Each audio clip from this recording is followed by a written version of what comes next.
ちは、節夫です。昨日台風19号が自分が住んでる町にも結構被害出してたんで、今日はねロードバイク乗らないで、ジョギングしながら、近所をパトロールしてます。結構ね河川敷近くの公園とかね被害が出てるんで、もうちょっと足を伸ばして、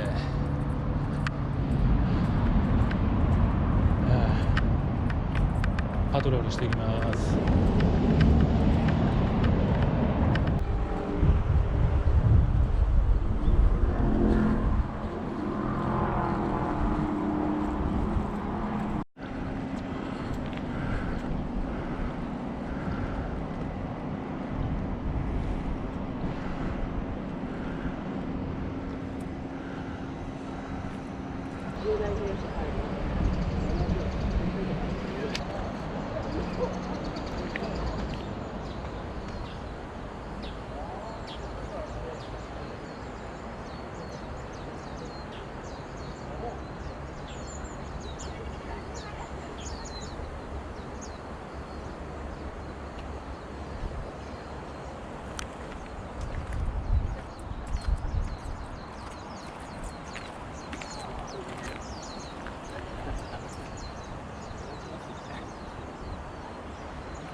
ロールしてきたけど大した被害ないですね。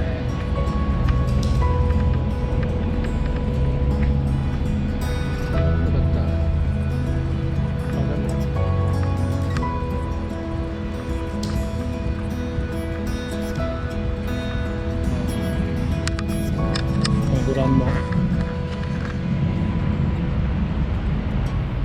ご覧の惨状ですわ。